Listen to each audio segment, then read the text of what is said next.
ఓం శ్రీమాత్రే నమః. ఓం గం గణపతయే నమః.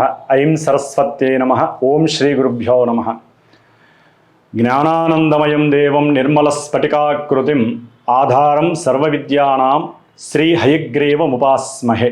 వీక్షిస్తున్నటువంటి ప్రేక్షకులందరికీ కూడా ఈ యొక్క మాసంలో నవంబర్ 1 నుంచి నవంబర్ 30వ తేదీ వరకు మేషరాశి వారికి ముఖ్యంగా గ్రహ స్థితిగతుల యొక్క ప్రభావము ఏ విధంగా ఉంది అనేటటువంటి విషయాన్ని మనం పరిశీలించినట్టు కనుక మేషరాశిలో ముఖ్యంగా అగ్నితత్వపు రాశి అయినటువంటి చరరాశి అయినటువంటి ఈ మేషరాశిలో అశ్విని నక్షత్రము 1, 2, 3, 4 పాదాలు, భరణీ నక్షత్రము 1, 2, 3, 4 పాదాలు, కృత్తికా నక్షత్రము మొదటి పాదం ఉన్నటువంటి వారు, అట్లాగే కొంతమంది కొన్ని నామాక్షరాలు కలిగినటువంటి వారు మేషరాశి కిందకు వస్తారు.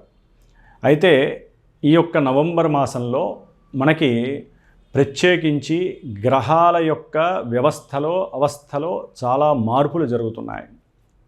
ముఖ్యంగా ఈ నవంబర్ మాసంలో చాలా పెద్ద గ్రహమైనటువంటి గురు మహానుభావుడు మనకి ఆల్రెడీ ఆయన అక్టోబర్ 18వ తేదీన కర్కాటక రాశిలోకి వచ్చి ఉన్నాడు.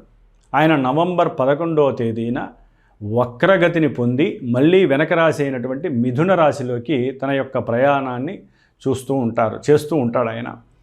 అట్లాగే శని మహానుభావుడు ఈ యొక్క నవంబర్ మాసంలోనే నవంబర్ 28వ తేదీన తన యొక్క సొంత నక్షత్రంలో వక్రగతిలో జలుపుతున్నటువంటి వాడు రిట్రోగ్రేడ్ అంటే ఆ వక్రగతిని వదిలివేసి నవంబర్ 28వ తేదీన రుజుమార్గంలోకి డైరెక్ట్ మోషన్లోకి ఆయన మరలా ముందు రాశిని చూస్తూ వెళ్తూ ఉంటారు. ఇది కొన్ని రాశుల వారికి ముఖ్యంగా ఏలినాటి శని అనుభవిస్తున్నటువంటి ఈ మేషరాశి వారికి కొంత ఇబ్బందికరమైనటువంటి పరిస్థితులు మరలా ఎదురయ్యే అవకాశము ఉంటాయి. అట్లాగే కుజుడు, పాపగ్రహమైనటువంటి కుజుడు ఈ యొక్క అక్టోబర్ 27వ తేదీన తన యొక్క సొంత రాశి వృశ్చిక రాశిలోకి అడుగు పెడుతున్నాడు. ఇది మేషం నుంచి కూడా 8వ రాశి కాలపురుషాంగంలో. ఇది యొక్క రాశి మహాప్రమాదకరమైనటువంటిది. కుజుడు మహాప్రమాదకారి. కాబట్టి ఈ కుజుడు ఈ 8వ రాశి సొంత క్షేత్రంలోకి వచ్చినప్పుడు ఎన్నో ప్రమాదాలు, జలగండాలు, సమస్యలు కలుగజేయటానికి ఈ కుజుడు అనేటటువంటి వాడు సహకరిస్తూ ఉంటాడు. అట్లాగే బుధగ్రహము ఈ యొక్క నవంబర్ 1 నుంచి కూడా దాదాపుగా డిసెంబర్ వరకు 25వ తారీఖు వరకు కూడా ఆ యొక్క బుధ మహారాజు అటు వక్రగతిని పొందుతాడు, మళ్ళా రుజుమార్గంలోకి వస్తాడు. దాదాపుగా తులారాశి, వృశ్చిక రాశి ఈ విధంగా ఈ 2 రాశుల్లో తారసపడుతూ ఆయన ఇచ్చేటటువంటి వైబ్రేషన్స్ చాలా ఇబ్బందికరంగా తలతిక్కగా కూడా ఉంటాయి. ముఖ్యంగా వ్యాపారస్తులకి ఇబ్బందికరమనే చెప్పుకోవాలి. తదుపరి శుక్రుడు. ఈ యొక్క శుక్రుడు మహానుభావుడు ఇప్పటివరకు నీచస్థితిని పొంది ఈ నవంబర్ 1 నుంచి కూడా ఆయన తన యొక్క సొంత ఇంట్లోకి వస్తున్నాడు, క్షేత్రంలోకి. అంటే తులారాశిలో శుక్రుడు మహాయోగ్యదాయకము అని చెప్పుకోవచ్చు. ముఖ్యంగా ఈ యొక్క రాహువు మేషరాశి వారికి లాభంలో ఉండి ఇదే నెలలో నవంబరు 28వ తేదీన తన యొక్క సొంత నక్షత్రమైనటువంటి శతభిష నక్షత్రంలోకి అడుగుపెడుతున్నాడు ఈ రాహువు. కాబట్టి రాహువు కూడా వీరికి చక్కటి అనుకూలమైనటువంటి ప్రయోజనాల్ని చేకూరుస్తూ ఉంటాడు. కేతువు మేషరాశి వారికి 5వ స్థానంలో ఉన్నాడు.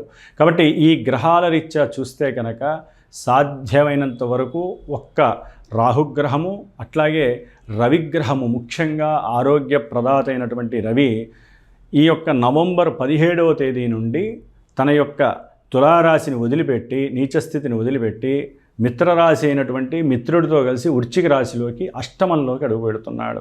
కాబట్టి ఆరోగ్యం భాస్కరాదిచ్చేత్, ఆరోగ్యాన్ని ఇచ్చేటటువంటి ఈ సూర్యుడు మరి పంచమాధిపతి అయి 8వ స్థానంలోకి రావటం చేత ఈ యొక్క మేషరాశి వారు ఆరోగ్యరీత్యా తగు జాగ్రత్తలు తీసుకోవాలి ముఖ్యంగా.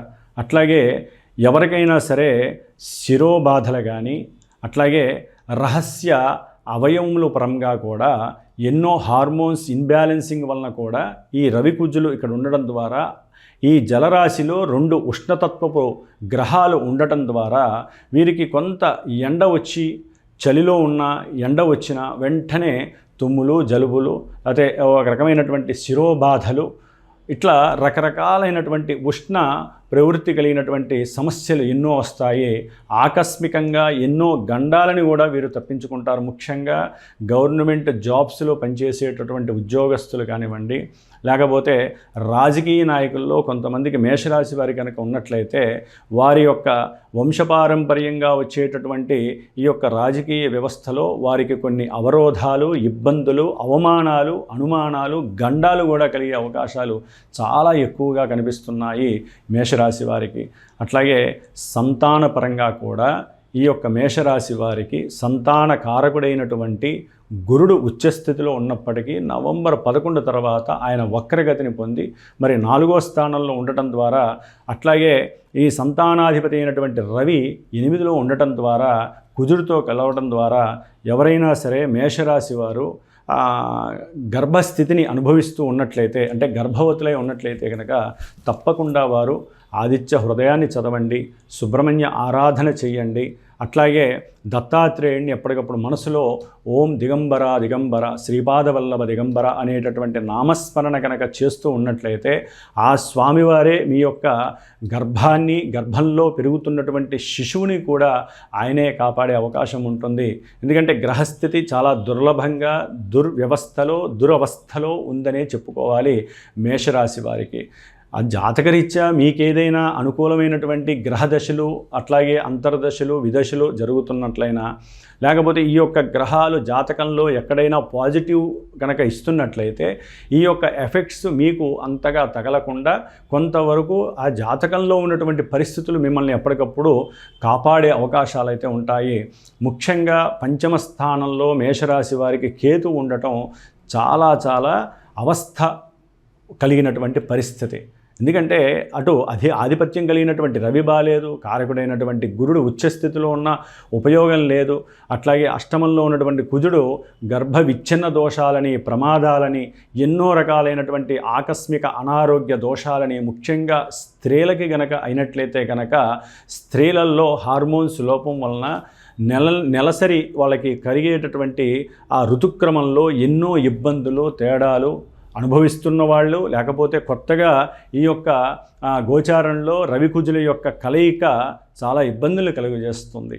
అట్లాగే మేషరాశి వారికి ముఖ్యంగా శని మహానుభావుడు మరి ఈ నెలాఖరులో మనం అనుకున్నట్లుగా ఏలినాటి శని ప్రభావం ఈయన వక్రగతిలో ఉన్నందుకు కొంతవరకు ఓదార్పునిచ్చినా కూడా ఇప్పుడు మళ్ళా ఆయన తన యొక్క మార్గాన్ని డైరెక్ట్ మోషన్లో చేయటం ద్వారా ఎన్నో రకాలైనటువంటి ఇబ్బందులు, అవి ఉద్యోగంలో ఆటంకాలు, ఉద్యోగంలో మార్పులు, ఇప్పటివరకు ఏదో తటస్థంగా ఉన్నప్పటికీ ఉద్యోగంలో మార్పులు కలగటము, అట్లాగే ముఖ్యంగా శుక్రుడు సప్తమంలోకి రావటం ద్వారా ఈ నెల రోజులు మరి కారకో భావనాశాయ అని ఈ శుక్రుడు ఉండటం ద్వారా వ్యాపార విశేషాలలో కొంత ఆర్థిక ధనలాభాదులు కలుగుతాయి. భార్యాభర్తల మధ్య సఖ్యత కలిగినప్పటికీ అక్కడ ఉండటం వలన కొంత ఆలోచనతో ముందుకు వెళ్ళాలి తప్ప అంతా అనుకూలంగా ఉంది అనేటటువంటి ఆ యొక్క పరధ్యాస స్త్రీపరమైనటువంటి దోషాలని, వ్యాపారాలలో తగినటువంటి నష్టాలని కలుగజేసే అవకాశం ఉంటుంది.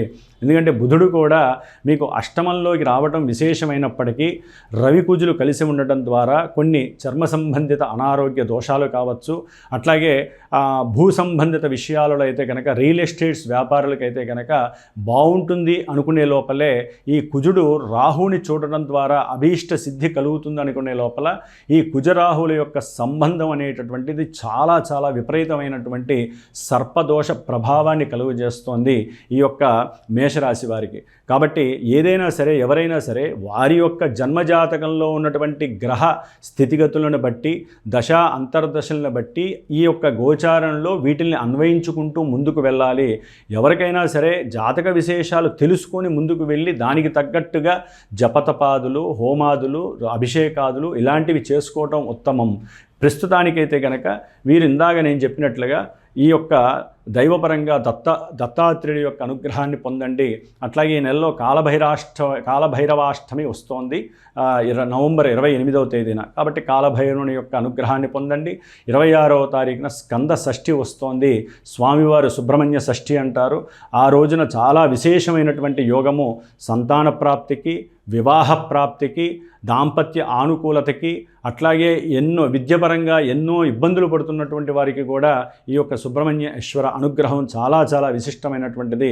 కాబట్టి ఎవరైనా జాతకరీత్యా తెలుసుకోవాలనుకున్నా, లేదా నా యొక్క శ్రీమాత జ్యోతిషాలయ పీఠంలో మరి ఈ నెలలో కార్తీక మాస శుభ సందర్భంగా ఏలినాడి శని జరుగుతున్నటువంటి వారికి 8 రోజులు, అంటే 11వ తారీఖు నుంచి 19వ తారీఖు వరకు కూడా 8 రోజులు శనీశ్వరుడికి సంబంధించినటువంటి జపాన్ని ఆచరిస్తూ, మృత్యుంజయ జపాన్ని ఆచరిస్తూ, కార్తీక అమావాస్య రోజున ఆ స్వామివారికి సంబంధించినటువంటి నవగ్రహ నక్షత్ర మరియు శనిగ్రహ మృత్యుంజయ పాశుపత హోమాన్ని చేయటానికి నిశ్చయించుకున్నాము. కాబట్టి ఎవరైనా సరే వారి యొక్క జాతకరీత్యా ఈ దోషాలు బాగా ఉన్నా, ఆర్థికంగా కానీ, విద్యపరంగా ఆటంకాలు కానీ, ఆకస్మికంగా అనారోగ్యాల మీద పడి ప్రమాదాలు జరగటము, గండాలు జరగటము, ఇలాంటివి ఏదున్నా సరే, ముఖ్యంగా అప్పుల బాధ ఒక పట్టాన తీరదు, అలాంటి వాళ్ళు కానీ ఎవరైనా సరే వారి గనక నిర్ణయించుకున్నట్లయితే ఈ విధంగా మీరు ఈ పూజలు, హోమాలు వీటిల్లో పాల్గొని